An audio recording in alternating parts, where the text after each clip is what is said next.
Wow, ನೋಡ್ತಾ ಇದ್ದೀರಲ್ವಾ ಎಷ್ಟು ಕ್ರಿಸ್ಪಿಯಾಗಿ ಬಂದಿದೆಯಲ್ವಾ. ನಿಜವಾಗ್ಲೂ ತುಂಬಾ ಚೆನ್ನಾಗಿರುತ್ತೆ ಫ್ರೆಂಡ್ಸ್. ನೀವು ಒಂದ್ಸಲ ಖಂಡಿತ ಟ್ರೈ ಮಾಡಿ. ಹಾಯ್ ಹಲೋ ನಮಸ್ತೆ, ಸುಜಿ ರುಚಿ ಅಡುಗೆ ಯೂಟ್ಯೂಬ್ ಚಾನಲ್ಗೆ ಸ್ವಾಗತ ಫ್ರೆಂಡ್ಸ್.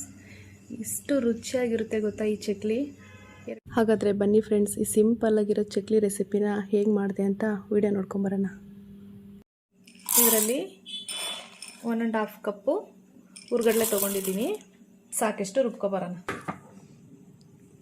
ಇವಾಗ ಅದೇ ಕಪ್ಪಲ್ಲಿ 2 ಕಪ್ಪು ಅಕ್ಕಿ ಹಿಟ್ಟು. ಇವಾಗ ರುಚಿಗೆ ಎಷ್ಟು ಬೇಕಷ್ಟು ಉಪ್ಪು ಹಾಕೋತಿದ್ದೀನಿ. ಸ್ವಲ್ಪ ಅರಿಶಿನ, 1 ಸ್ಪೂನಷ್ಟು ಖಾರದ ಪುಡಿ ಹಾಕೋತಿದ್ದೀನಿ, ಚಿಲ್ಲಿ ಪೌಡರ್ ಸಾಕು. ಇವಾಗ ಒಂದು ಅರ್ಧ ಸ್ಪೂನಷ್ಟು ಜೀರಿಗೆ ಹಾಕೋತಿದ್ದೀನಿ. ಇವಾಗ 1 ಸ್ಪೂನಷ್ಟು ಬಿಳಿ ಎಳ್ಳು, ಸ್ವಲ್ಪ ಹಿಂಗು ಸೇರಿಸ್ತಾ ಇದ್ದೀನಿ ನಾನು. ಮಿಕ್ಸ್ ಮಾಡ್ಕೊಳ್ಳೋಣ ಇದನ್ನ. ಸ್ವಲ್ಪ ಆಯಿಲ್ ಹಾಕ್ಕೊಂಡು 1-2 ಸ್ಪೂನಷ್ಟು ಆಯಿಲ್ ಹಾಕ್ಕೊಂಡು ಹಿಟ್ಟನ್ನ ಚೆನ್ನಾಗಿ ಈ ಥರ ಕಲಿಸ್ಕೋಬೇಕು. ಇದು ನೋಡಿ ಈ ಥರ ಬರಬೇಕು ಹಿಟ್ಟು, ಓಕೆನಾ. ಇದು ಆಗಿದೆ. ಇವಾಗ ಈ ಸೈಡಲ್ಲಿರಲಿ. ಇದು ಬೇಯಿಸಿರೋದು ಆಲೂಗೆಡ್ಡೆ. ಇದು ಒಂದು ಆಲೂಗೆಡ್ಡೆನ ನಾನು ಬೇಯಿಸಿ ಇಟ್ಕೊಂಡಿದ್ದೀನಿ. ಅದನ್ನು ಮಿಕ್ಸಿ ಮಾಡ್ಕೊಳ್ಳೋಣ. ಇವಾಗ ಸ್ವಲ್ಪ ನೀರು ಸೇರಿಸ್ಕೊಂಡು ಇದನ್ನು ನುಣ್ಣಗೆ ಪೇಸ್ಟ್ ಮಾಡ್ಕೊಳ್ಳೋಣ. ಇದನ್ನು ಇಲ್ಲಿ ನೋಡಿ ಇಷ್ಟು ನುಣ್ಣಗೆ ಪೇಸ್ಟ್ ಮಾಡ್ಕೊಂಬಂದಿದ್ದೀನಿ. ಇದನ್ನ ಇವಾಗ ಈ ಪೇಸ್ಟ್ ಇದ್ರೊಳಗಡೆ ಹಾಕ್ಕೊಳ್ಳೋಣ. ಇವಾಗ ಇದನ್ನು ಮಿಕ್ಸ್ ಮಾಡ್ಕೊಳ್ಳೋಣ.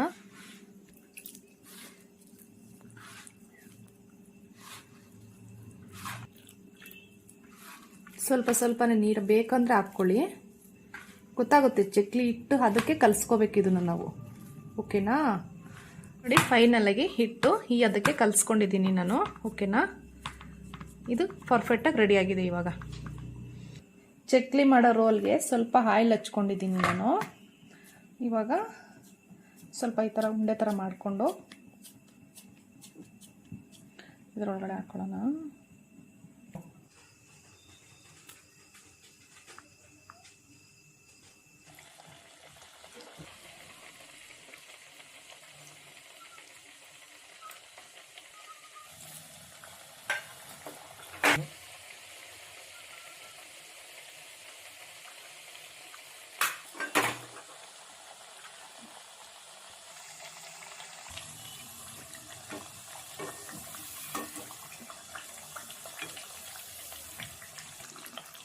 ಫ್ರೆಂಡ್ಸ್, ವಿಡಿಯೋ ಇಷ್ಟ ಆದರೆ ಲೈಕ್ ಮಾಡಿ, ಶೇರ್ ಮಾಡಿ, ಹಾಗೆ ಸಬ್ಸ್ಕ್ರೈಬ್ ಮಾಡ್ಕೊಂಡು ವಿಡಿಯೋ ನೋಡಿ ಸಪೋರ್ಟ್ ಮಾಡಿ ಫ್ರೆಂಡ್ಸ್.